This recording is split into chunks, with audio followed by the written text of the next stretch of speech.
Hi, the SI meteorologist Paul Dorian here on Monday, February 18th. Very chilly morning here in the Mid-Atlantic region. Temperatures in the teens in most locations with a brisk wind. The storm system that developed over the weekend was a little bit too far to the east to throw snow into the I-95 corridor. It did produce accumulating snow in eastern New England, places like Providence, Rhode Island, up to the Boston area. Boston received another 6 inches or so on top of the big snow amounts they had about a week ago, which was 30 inches plus. That major storm from this past weekend is now over the Canadian Maritime provinces, still buffeting the Mid-Atlantic region with some brisk northwest winds and some very cold air. Let's take a look at the latest surface map. The isobars are still quite tight here from Mid-Atlantic region up through New England. That's indicative of a tight pressure gradient with that very strong storm located over the Canadian Maritime provinces, combined with strong high pressure now moving in on the backside of that storm here in the eastern part of the country. It'll be bright sunshine for the most part today, but temperatures will be way below normal, again with that brisk northwest wind over the next few hours. Meanwhile, out in the middle of the country, low pressure is gathering strength here over the middle part of the country. It'll head up toward the Great Lakes over the next 24 to 48 hours. That'll pull in some milder air into the Mid-Atlantic region, and there will be some rain tomorrow. However, it could very well be cold enough for some sleet or even freezing rain at the onset in many Mid-Atlantic locations tomorrow morning. We'll get into that over the next few minutes. Here's the latest infrared satellite loop from the SSEC Wisconsin website. A big swirl in the clouds here with that ongoing storm here for the Canadian Maritime provinces. It's continuing to move slowly to the north and east. Lots of clear skies this morning here up and down the east coast, but the sunshine is not doing a big job here in boosting temperatures. Again, temperatures in the teens. Last hour is 18 degrees at Central Park, in the middle to upper teens in the Philly suburbs, 14 degrees at State College. By the way, congratulations to the Penn State students for another great charity event over the weekend where they raised more than $12 million for cancer victims, pediatric cancer.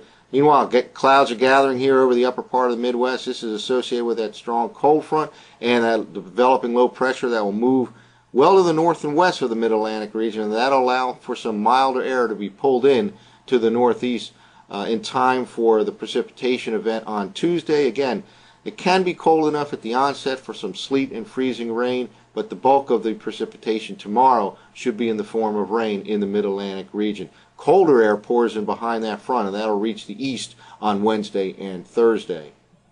Well, here's a look at the current radar from across the nation. Not much going on. Lots of snow here, though, over the next several hours in the very northern part of the country, northern Minnesota, up into south central Canada, associated with that cold front moving in. There's some snow down here over the central plains. All of this is gathering together and moving to the north and east over the next 12 to 24 hours in terms of snow. But again, a band of rain will develop here over the Ohio Valley. That'll move into the Mid-Atlantic region later on tomorrow morning. And again, it can be cold enough for some sleet or freezing rain at the onset in parts of the Mid-Atlantic region. Well, let's walk through tomorrow's precipitation event here in the Mid-Atlantic region. This is using last night's 0Z GFS model run. Again, this is the forecast map for Tuesday morning, tomorrow morning, about 7 a.m. Low pressure is headed to well to the north and west of the Mid-Atlantic region. In this type of track, it'll allow for some milder air to move in. Despite the fact it's very cold today, milder air will move in just in time to cause much of this precipitation event to be in the form of rain. However, just at the onset, there can be some sleet and freezing rain, really anywhere up and down the I-95 corridor, but particularly higher elevations in like east central Pennsylvania up to the Poconos.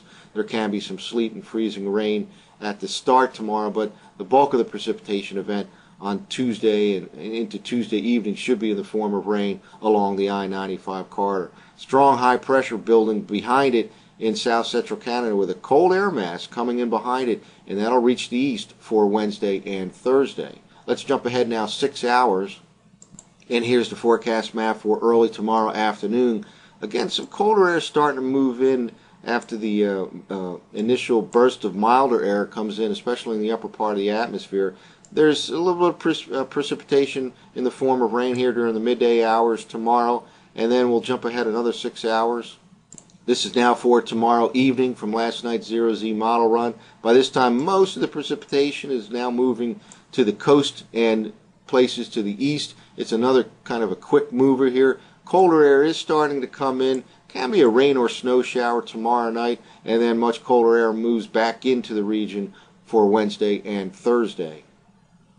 Now, one of the indices we follow closely here at the SIweather.com is the NAO, the North Atlantic Oscillation.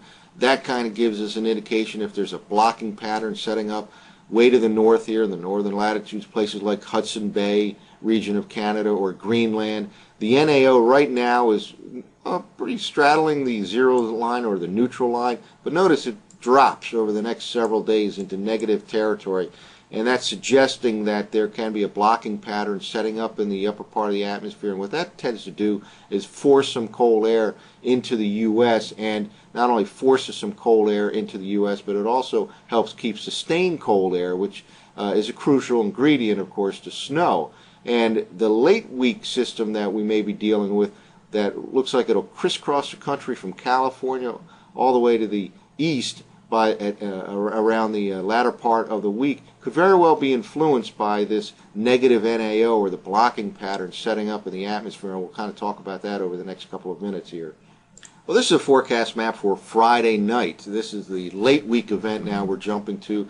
Now, keeping in mind the NAO dropping over the next few days, in other words, a blocking pattern setting up in the upper part of the atmosphere over the northern latitudes. And this is what could happen here. We have a low pressure area that will move from California basically west to east, and then kind of go towards the Great Lakes, and it'll make a move to the north into the Great Lakes region. Now, this event coming tomorrow, this storm for Tuesday will continue to move north and east into the eastern part of Canada. That will allow for some milder air to move into the Mid-Atlantic region and the northeast, hence primarily a rain event on Tuesday. But notice what happens here.